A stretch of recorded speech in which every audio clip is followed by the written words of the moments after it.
Hello and welcome to this presentation of International Plumbing Code Chapter 4, Fixtures, Faucets, and Fixture Fittings.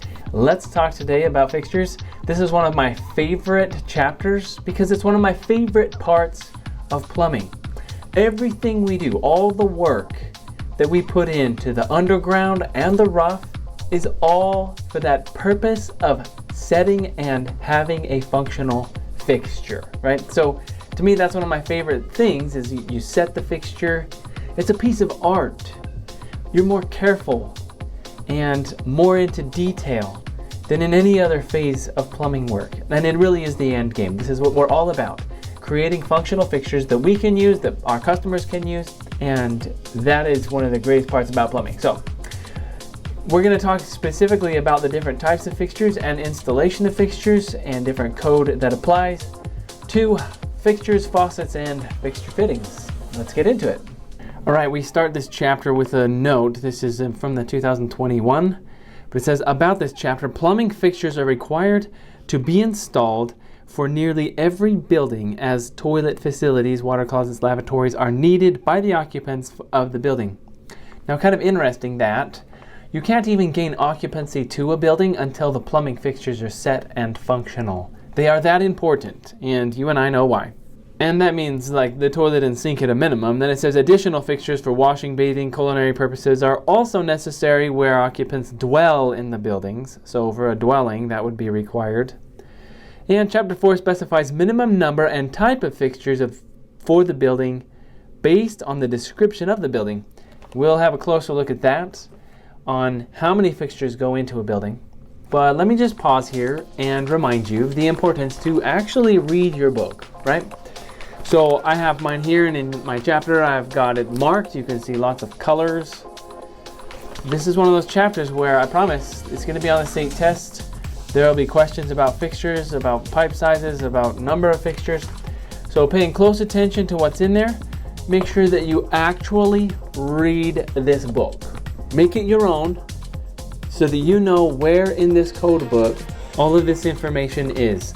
Again, in this presentation, I'm going to be going through it section by section. So a great thing to do would be to get your book out while you're watching this with a highlighter or a pencil and be noting as we go the things that we talk about. You'll save yourself time later. You'll familiarize yourself with your book.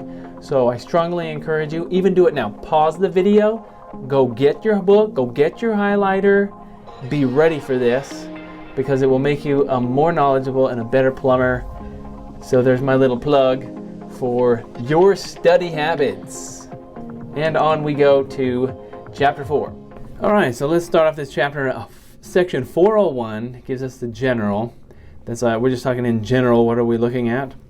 And these chapters will often start with scope. It says, this chapter shall govern the materials, design, and installation of plumbing fixtures, faucets, and fixture fittings, as we've already discussed, with the type of occupancy, provided the minimum number of fixtures for various occupancies. So the scope is like, here's what we're going to talk about during this whole chapter. Now, here's an interesting one. 401.2, prohibited fixtures. There are some fixtures that are not allowed, and they exist, and they are created and they exist in the market. So prohibited fixtures include water closets having a concealed trap, seal, or unventilated space, or having walls that are not thoroughly washed. The point being, any toilet that's going to have like areas that are concealed that cannot be cleaned, or like a concealed trap, these are not going to be a good thing. Like it says, unventilated space. Yeah, it's just going to make a mess and stink and you can't clean it. So those are out. Prohibited. Any water closet that permits siphonage of the contents of the bowl back into the tank. Yeah, having the bowl contents in the tank where it's connected to our potable water, that's a bad thing too. That's a no-go. And the third one here, let me see if I can pull up a picture of this. Trough urinals shall be prohibited. What's a trough urinal? Okay, I've got a picture here. Check this out. The old trough urinals used to have a big cast iron fixture just hanging on the wall. It's like a giant 5-foot long cast iron sink. Not going to be a lightweight when you're installing that. And then to flush this, you can see they just run a galvanized pipe across there with some holes in it.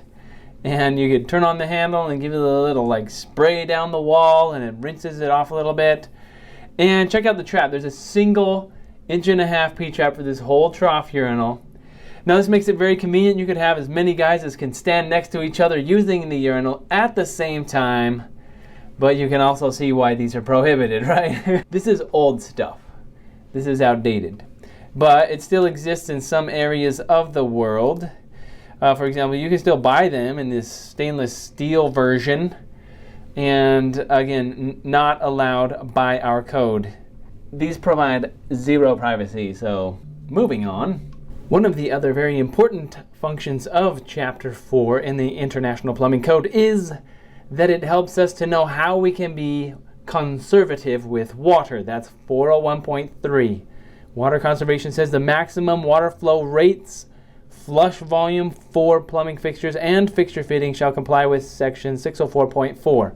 So in 604.4, which is another chapter, that's chapter 6 on water and water distribution, it does give us certain maximums, meaning like you cannot use more water than this when you use this typical fixture. And here's an example of our efforts to be conservative with water. We have drinking fountains, and then they go and put these bottle filling attachments in the hopes that people can be more conservative. And there are lots of things that plumbers can do. And when it comes to water conservation, plumbers really are coming to the rescue because we have solutions. In 402, we look at fixture materials. There are many things, many types of materials that are used. It says in 402.1, quality of fixtures, plumbing fixtures shall be constructed of approved materials with, here are some of the specific qualities that we want from these materials. Smooth, impervious surfaces, free from defects, and concealed fouling surfaces. They shall conform to the standards in this code. Porcelain enamel surfaces on plumbing shall be acid resistant. So that really kind of narrows down what we can use to things that are very durable. They're not going to corrode or rot when water is on them, right? That's what we will create our fixtures out of. 402.2, materials for specialty fixtures. Here's a little bit of an extension of what we can use. Materials for specialty fixtures not otherwise covered by this code shall be of stainless steel, soapstone, chemical stoneware, plastic, or shall be lined with lead, copper-based alloy, or nickel. So it gives us some other options, but once again, the thing that all of these traits have in common is that they can resist water, right? They can resist corrosion by water, and that's what we would want from a quality fixture. 402.3 talks about sheet copper and gives us just the minimum. It shall not weigh less than 12 ounces per square foot. And 402.4 sheet lead, same sort of thing, not less than 4 pounds per square foot. Now, honestly, we really don't use sheet copper or sheet lead for things very often, but just, it's there. Know it's there, and we're good. All right, let's move on to 403. 403 tells us the number of fixtures that you need to have given any certain type of building. So it starts us off with, minimum number of fixtures. There's a table that you need to be familiar with. It's table 403.1. Let's look at it briefly here. On the far left column, it gives us a number. Then there's a classification. Classification tells us what type of building that is. For example, in this slide, we have a business. You have other ones that are assembly. Assembly would be like theaters, nightclubs, restaurants, auditoriums.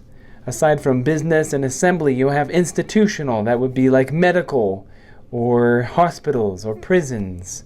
There's also educational, which is schools. You have mercantile, where you can buy things, retail stores. And there's also residential, which includes anything that people stay in, hotels or where you live, apartments, 1 or 2 family dwellings. And then finally, there's also storage. That's all the classifications, and you can follow and look over all those within this table. It goes on for several pages in the code. Now, as you look into, what is this building I'm dealing with? under classification, the description helps you to really narrow that down, right? So we look at the business, that's the third column here, and it says, well, this includes office buildings, banks, any of those types of businesses, right? So you can look it up that way.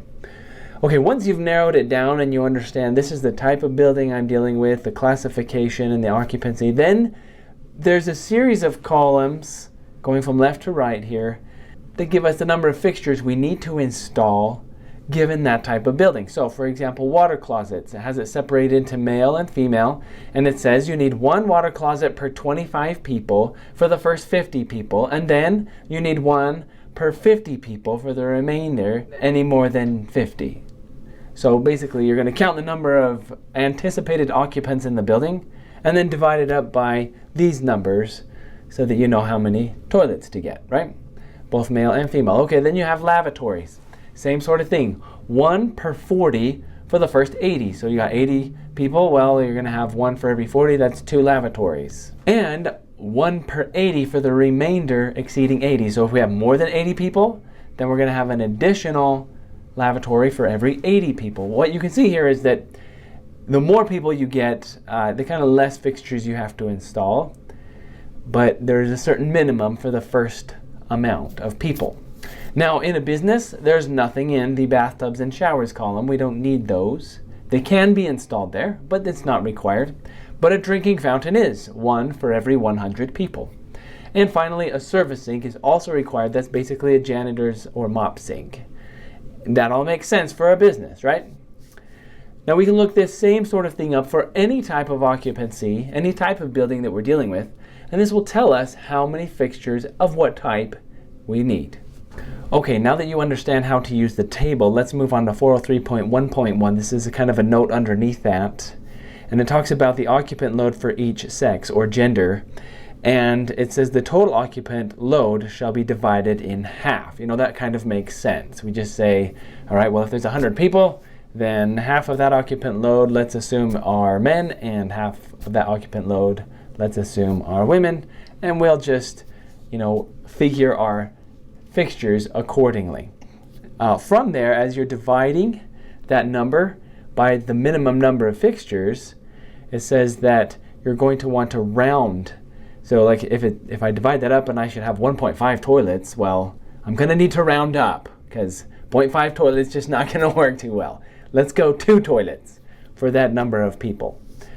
Another note they give us is an exception, and that is if statistical data can prove that there is a different distribution of the sexes, then what we would do is say, well, here's an example, a machine shop. Well, maybe there's more men there that work there than women, and we can prove that. We look at payroll and say, well, look, we've got a lot of guys who do the machining. We've got some ladies in the office. So with that statistical data, we'll have a restroom that has much more fixtures for men and a few for the women, right? And it's going to be based on that data. Now, family or assisted use toilet bath fixtures can add into those numbers. A couple of other notable exceptions. This has been added in the 2021, but if there are multiple user facilities that are designed to serve all genders, and there are now restrooms being made that, you know, anyone can use, those are going to be calculated at 100%, meaning like, well, if we have this 100 people again, then we're just going to calculate from 100 people to figure our fixtures regardless of gender. 403.1.2, single user toilet and bathing room fixtures. This would mean like all of those are in a single room, there's only one of each fixture, and anyone can use it. Those sort of bathrooms can be deducted from, say, a total. So if the building needs so many for men and women, well, we can subtract off a few because we have these single user facilities. 403.1.3 talks about the distribution of lavatories. That means like where do you put those and what restrooms do you put those in, and basically just saying that those need to be distributed proportionately. You wouldn't want like 5 lavatories in one restroom and 1 in the other one, right? 403.2, we look at the requirement for separate facilities provided for each sex. Now that's a general requirement. In any public place there should be a separated men's room, women's room, but there are some exceptions to that, including dwelling units. In your house, or apartment, you don't have to have separate, right? You can share. Or if it's a building that has an occupant load less than 15 employees or customers, then you don't have to have separate facilities. It's not required for mercantile occupancies with 100 or fewer, or a business with 25 or fewer. Exception 5 says, once again, if it's a single user, we don't have to worry about it. And exception 6 says you don't have to have separate facilities if the bathroom is designed for both sexes. But they also put in there the requirement the urinals have to be located in an area visually separated. So if there's urinals in there and the ladies don't want to see it, well, that has to be walled off somewhere else. 403.2.1 talks about family and assisted use.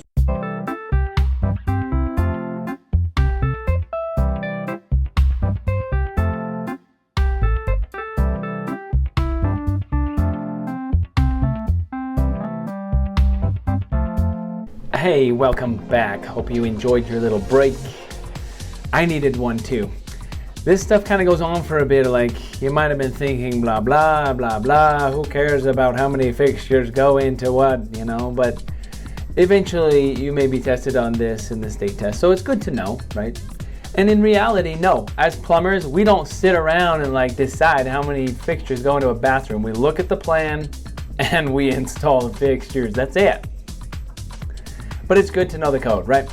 So hang with me, we're going over this. I want to give you this strategy here. We're going to finish 403. If you look in your book, we got to 403.2 and finished that up. We got a little more in 403. We'll finish that, and then we'll save the last half of the chapter for another presentation. So bear with me. Let's get back into it. All right, question for you. What is one thing that every employee looks forward to? Oh yeah, the end of the day, and breaks. Unless you're having a really good time, and I do hope that you enjoy yourself as a plumber, you enjoy your career. But if it's not engaging, or if you're struggling, of course, what do? You think about, when is my next break and when do I get done? And the code helps out those employees who are looking for a break, because in 403.3, employee and public facilities requires that employees associated with structures and tenant spaces shall be provided with toilet facilities. There is a place, is required by law, for employees to take a break. It says employee toilet facilities shall be either separate or combined employee and public toilet facilities. So it could be just for the employees, it could be shared with the public, but either way there has to be a place for them to go. Exceptions: 1, parking garages. You don't have to have toilets for parking garages. And 2, structures and tenant spaces intended for quick transactions. We're talking about takeout, pickup, drop off, where public access area is limited to, or says less than or equal to 300 square feet. So, you go to the dry cleaners, they don't have to provide you with a restroom. Who goes to the dry cleaner? What do you pick up now? Let's go back to takeout. You go to takeout, you get your meal. They don't have to provide you with a restroom if you're just in and out, okay? 403.3.1 talks about access and says that the route to the public toilet facilities shall not pass through kitchen areas, storage rooms, or closets. Let's have a look. Here's some examples. You can see on this diagram on the left side has been X'd out because this is what we are not to do. You've got a kitchen and a customer area. The restrooms are in the upper right corner. Both the employees and the customers are going to share that restroom, but it's directly accessible to the kitchen. We don't want that. So, code says, if you look on the right here, the diagram is similar. We've got the kitchen, the customer area, but all the restrooms are separated. This maintains sanitary food situation. Now further, when we talk about what does access mean, you can see on this diagram that drinking fountains and restrooms are required to have access. That's the circled parts in red. All of the green, all of that is indicating a pathway through hallways or from outside or from wherever. And as long as you can get to the restroom and drinking fountain from any of these locations within the building, it is considered accessible. I know, great detail there, right? So 403.3.2 says toilet room location, and this again states that the toilet room shall not directly open into a room used for preparing food and serving the public that way. Please note in 403.3.3 that The location of toilet facilities and occupancies other than malls, so this is other general public buildings. These restrooms have to be located not more than 1 story above or below the space, so you might have to go up a flight of stairs, but no more than that. And the path of travel should not exceed 500 feet. So they kind of put some limits on how far away your workspace is from the restroom.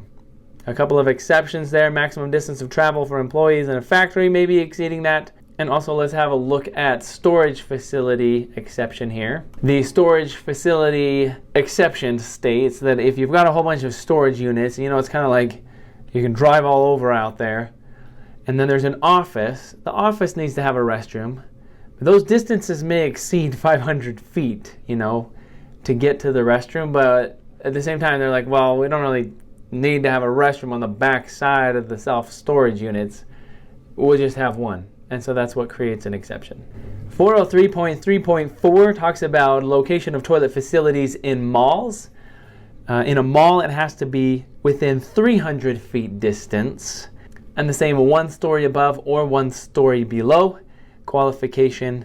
And these are your maximum distances to the restrooms. Now, have you ever been somewhere where you have to pay to use the toilet? Not in America. If you go to Europe, you can do that.